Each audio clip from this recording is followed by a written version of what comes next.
दोस्तों नमस्कार, विकल्प वाणी सच्चाई की खोज में आपका स्वागत है। इस समय हम हरियाणा के पीपली अनाज मंडी में हैं। मेरे पीछे आप देखेंगे हजारों की तादाद में, हजारों भी नहीं बोलेंगे, लाखों की तादाद में यहाँ पर किसान जन सैलाब बन के उतरे हैं। ये सब एमएसपी की मांग कर रहे हैं और 7 जून को जिस तरीके से पुलिस ने किसानों पे बर्बर हमला किया था उसका जवाब देने के लिए यहाँ पे ये उतरे हैं और एक आवाज़ में कह रहे हैं कि गुरनाम सिंह चढ़ूनी को रिहा करो, उन पे लगाए गए झूठे जो आरोप हैं उनको खारिज करो और ये भी मांग करें कि एमएसपी की जो मांग है उसको जो सालों से पेंडिंग पड़ी है उसको तुरंत से तुरंत लागू किया जाए। एक बड़ा खबर आपको बताना चाहता हूँ, जब ये प्रदर्शन करने यहाँ पे आ रहे थे तो इनसे कहीं ज़्यादा वहाँ पर बैरिकेडिंग करके पुलिस इन्हें रोकने की कोशिश कर रही थी, लेकिन उसके बावजूद यहाँ पर लोग इकट्ठे हुए हैं। इनसे पूरी बातचीत करेंगे, जानेंगे कि आगे की इनकी रणनीति क्या है, पूरा मामला क्या है। आप हमारे साथ बने रहिए। विकल्प वाणी सच्चाई की खोज। ये बताइए, जो जिस तरीके से 7 तारीख को पुलिस ने जो बर्बर दमन किया, इस पे आप क्या कहेंगे सर? ये बर्बर दमन इस सरकार की मंशा ही किसानों के ऊपर दमन करने की है। पहले भी जब यहाँ से दिल्ली में धरना प्रदर्शन करने के लिए गए तब भी इन्होंने पीपली में लाठीचार्ज किसानों के ऊपर किया था। ये सरकार लाठी और गोली वाली सरकार है, किसानों की ये बात सुनने के लिए तैयार नहीं है। ये अपने कागजों में एमएसपी निकाल देते हैं, मौके पे धरातल में किसानों को एमएसपी नहीं मिलती। एमएसपी क्या है कि मिनिमम सपोर्ट प्राइस, न्यूनतम समर्थन मूल्य, मैक्सिमम नहीं, एमआरपी भी नहीं मिल रहा हमें, मिनिमम सपोर्ट प्राइस जो सरकार घोषित करती है और जो पिछले साल इससे ज़्यादा बिका है। तो मैं आपके माध्यम से बता देना चाहता हूं कि पिछले साल इन्होंने पाम ऑयल का जो इंपोर्ट था वो बंद कर दिया था, तो अब की बार वो खोल दिया गया है और पाम ऑयल 30 रुपये लीटर में अवेलेबल है। तो जो सीधा आम जनता की सेहत के साथ खिलवाड़ करता है। कोई ऐसा नहीं है कि बम्पर पैदावार हो गई है सूरजमुखी की, पूरे वर्ल्ड में डिमांड है और इसका बाब आपके सामने जब किसानों से ये तिजोरियों में जमा हो जाता है, अडानी अबानी के गोदामों में चला जाता है, साइलों में चला जाता है, तब इसका रेट देखना आप आसमान छू जाएगा। हम चाहते हैं कि सरकार एमएसपी पे खरीदे और हमारी और कोई नई डिमांड ही नहीं है, बस इतनी सी बात है। हमला उन्हें सुनने सौंप रखे हैं, अगर भाई सुनने हैं कल बोले था 4 बजे और सारे उठ लिए। अरे देखिए वो करना है, देख रहे हूँ दंगल माचे का ये बात तो शुरुआत हुई है। पहली बात है कि सरकार को बात से हल करना चाहिए था, लाठी डंडों से कभी मैटर सोल्व नहीं होता। बैठते बात करते, अपने प्रशासन के कुछ अधिकारी भेजते। ये जो इन्होंने हाथ अब किसान को पाया है, ये आने वाला 2024 में बीजेपी सरकार की जड़े अखाड़ फेंकेगा किसान। ऐसा जी पुलिस ने बहुत माड़ा कराया हो हमारे किसान पा, मतलब लाठी चार्ज बनाया। ये बाप यो साहब ले लो भी, किसान भी डंडे और झंडे दोनों लेकर आए आज। लोकतंत्र में सबको अपनी बात रखने का अधिकार है, लेकिन जब वही किसान अपनी फसल बेचने के लिए सड़क पे आता है तो सरकार बात सुनने की बजाय लाठियां मारने का काम करती है।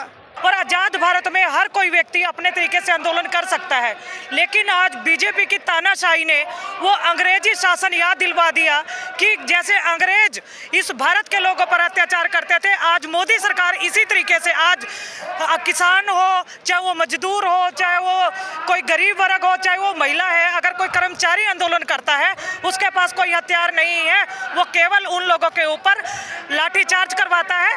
किसान कोई दूसरी मांग नहीं करे, अपनी उनका हक है एमएसपी। जब सरकार ने एमएसपी दे रखा है, या तो उस फसल का ना दिया हुआ फिर तो अलग बात है। जब उस फसल का एमएसपी दिया हुआ है तो सरकार खरीद ले, उसको सरकार को खरीदना चाहिए। अगर सरकार नहीं खरीदती तो आज फिर वही हाल होगा। हम देख रहे हैं एक तरफ पहलवान लड़ रहे हैं, हमारी आन बान शान कुछ भी कह सकते हैं हम उनके लिए, क्योंकि वो लोग हमारे देश का नाम ऊंचा करते हैं, और दूसरी तरफ किसान आंदोलन कर रहे हैं। इसमें इस हालात में नौजवानों की क्या भूमिका है? नौजवान कंधा से कंधा मिलाकर अपने बुजुर्गों के साथ अपनी किसान फसल और नस्ल की लड़ाई लड़ रहा है और कंधा से कंधा मिलाकर इनका साफ पूरा समर्थन दे रहा है। और ये हमारी आने वाली पीढ़ियों की लड़ाई है। जैसे कि हमारे यहाँ शाहबाद मारकंडा में सूरजमुखी का रेट 6400 रुपये है सरकारी रेट MSP का, लेकिन सरकार उसे 4000 में 4200 रुपये में खरीद रही है। इसमें सरकार की मोदी तो कहता है कि 2022 में आपकी आमदनी दुगनी हो जाएगी। हमारी तो आमदनी दुगनी की बजाय हमारे तो खाद, बीज, दवाई, स्प्रे, अच्छा डीजल के पैसे भी नहीं पूरे होते, तो हमारे बच्चे भूखे मर जाएंगे इस हिसाब से। तो हम देख रहे हैं लगातार 1998 से लेकर आज तक जितनी भी सरकारें आई हैं उन सभी ने जब भी किसान आंदोलन करता है उन पे या तो गोलियां चलाई जाती हैं या लठबाजी जाती है। इस तरह की जो कार्रवाई सरकार कर रही है, इस पर आप क्या कहेंगे सर? ये लोगों को सोचना चाहिए कि किसान ही क्यों पिटता है। आज पहलवानों की लड़ाई कौन लड़ रहा है? आज अजय मिश्रा टैनी जो किसानों को कुचलकर गाड़ी से कुचलने वो सरेआम घूम रहा है। पॉस्को एक्ट का ब्रिजभूषण बहुत सरेआम घूम रहा है। यहाँ संदीप सिंह है जिसने एक महिला कोच के साथ छेड़छाड़ की है, वो इनका मंत्री है, वो सरेआम घूम रहा है। और किसानों, बेकसूर किसानों पर लाठीचार्ज करके उनके जेलों में बंद कर दिया जाए। इसका जवाब जनता को सोचना चाहिए ना। आमतौर से ये प्रचार होता है कि आजकल किसानी कौन करता है, किसानी कोई नहीं कर रहा। नौजवान किसानी छोड़ रहा है, वो या तो इंजीनियर बनना चाहता है या तो फिल्म एक्टर बनना चाहता है। तो इस पर आप क्या कहेंगे सर? देखिए, आज के टाइम में किसानी की तरफ बच्चे इसलिए नहीं जाना चाहते क्योंकि यहाँ रेहा स्प्रे हैं और फांसी है, क्योंकि किसान के हालात दिन प्रतिदिन बहुत ख़राब होते जा रहे हैं।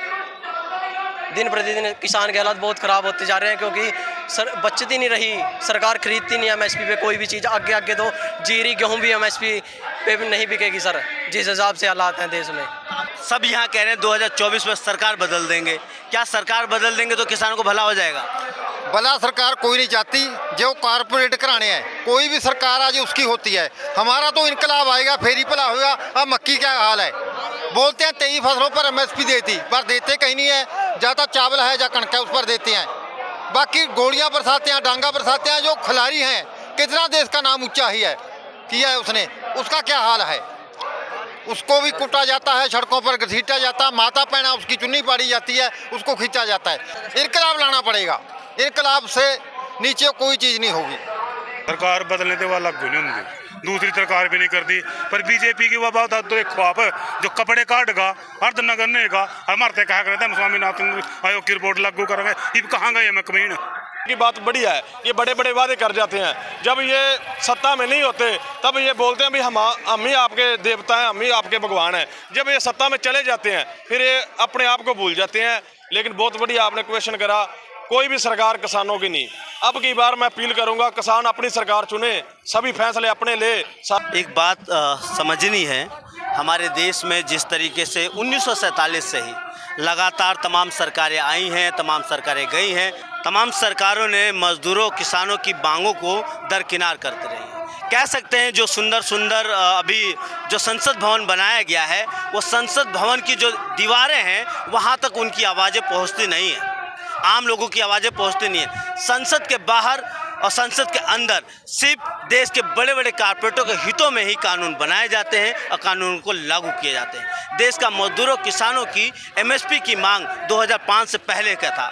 आज भी शहरों में जो मजदूर है अपने मिनिमम वेज की मांग करता है, जिस तरीके से किसान मिनिमम सपोर्ट प्राइस MSP की मांग करता है, सिर्फ मिनिमम मांग कर रहा है अपनी व्यवस्था को जिंदा रखने के लिए, अपने जीवन को जिंदा रखने के लिए। लेकिन इस व्यवस्था में उनकी मांगों को पूरा नहीं किया जाता। फिर सोचना पड़ेगा कि देश की जनता के सामने क्या विकल्प है। जो मेरे समझ में आता है कि देश की जनता के सामने विकल्प यही है, सरकार बदलने से ज़्यादा मजदूरों, किसानों को और आम लोगों को एकजुट होना पड़ेगा और समझना पड़ेगा ये जो व्यवस्था है ये लोगों के हित में नहीं है, देश के बड़े बड़े कारपोरेटों की तिजोरी भरने के लिए है। इसीलिए वो तमाम कानून पास किए जाते हैं, लागू किए जाते हैं जो देश के कॉर्पोरेट के हितों में हो। इस बारे में सोचिए, समझिए और देखते रहिए विकल्प वाणी, सच्चाई की खोज।